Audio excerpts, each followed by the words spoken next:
advice, but suggestions, right? Or hearing them out. Like Peterson talks about this quite a bit that I've listened to, like, because it is tricky, right? I could tell students exactly what I think they should do, but one, like, then they become dependent, and two, it's like, well, did I really do that if someone else told me, right? Mm-hmm. And it's complicated, right? But Mm-hmm.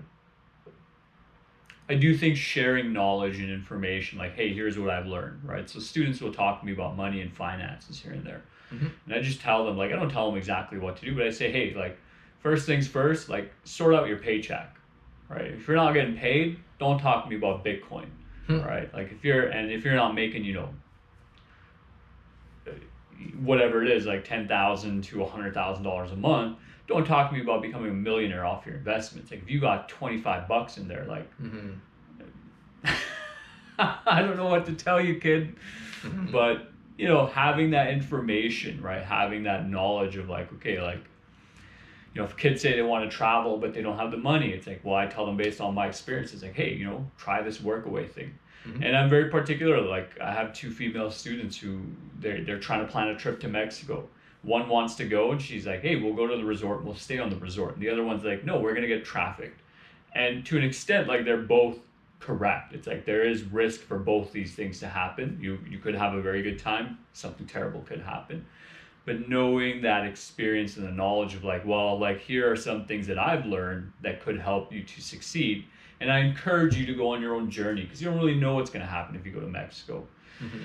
And I'm careful not to say, like, yeah, you should do it, because if something horrible happens, then maybe that's on me. But having that requisite variety, it's a phrase we use quite a bit, of experiences, of knowledge, of practical knowledge, like whether it's something I've done, you've done, or one of our mentors has done and has worked for them, but providing them that so that they can ultimately lead themselves first, right? If you have someone who's not leading themselves, it's very difficult to really do anything with them. And to me, one of the things that I was thinking is, like, as you're talking, is that we are very different leaders. Like, our skill sets and our strengths are very different, and kind of, but it's like, to me, one of the things I've learned from Greg Judy and Joel Salatin is that the more diversity that you have in your pasture, the more resilient that it becomes. We've kind of created this society of monoculture where it's like, this field's going to be all peanuts, and this field's going to be all sweet potatoes, and this field's going to be all strawberries. And it becomes very fragile, and it's like very susceptible to one kind of plague that comes through that targets that type of plant can wipe it all out. And what I see with most organizations is that they have one leader. And then it's kind of everybody's, like, the bureaucracy repeating what that one leader is, and it might not even be that one leader anymore. It might just be the whole bureaucracy. It's kind of like an empty suit in a lot of ways. It's like, here's all these rules and regulations. Well, there's that experiment with the monkeys of, like, they have a test group of monkeys, and they get shocked for reaching up for a banana, and then eventually it's all monkeys who don't even know why you can't reach the banana, but they'll beat the crap out of anyone who tries, right? But yeah. Do you want to finish up with the question of what has leadership done to your life? That's a really good question. So marketing was kind of like the first real transformational shift in my life. Is learning marketing created a lot of leverage and created a lot of power, because it's a skill that very few people have, but virtually everybody needs.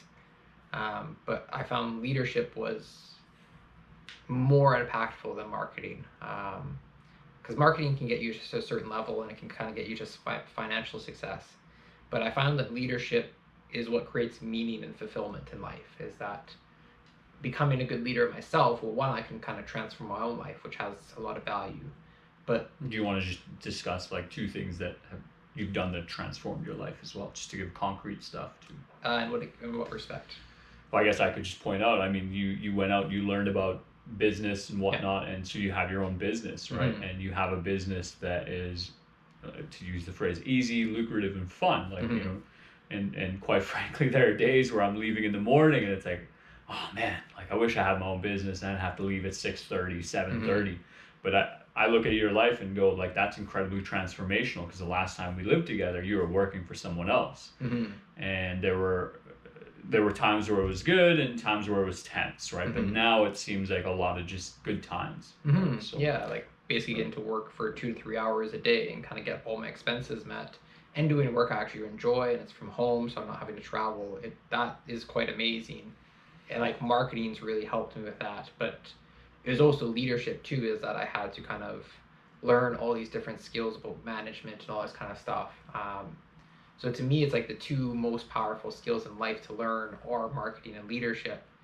But it's like because I've built this amazing life for me, and I've seen a lot of people who kind of have that success, like they built a business or they've, kind of whatever kind of mastery that they've got.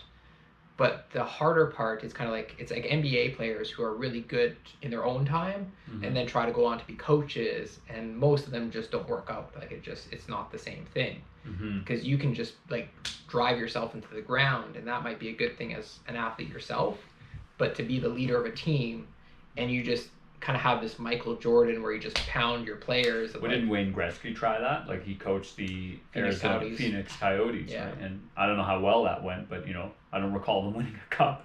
Yeah, it's very tricky because and same thing with Michael Jordan. Like he bought like the Charlotte Hornets, and financially it was a very good deal, but the actual success of the team is not been anything near what he did with the Chicago Bulls.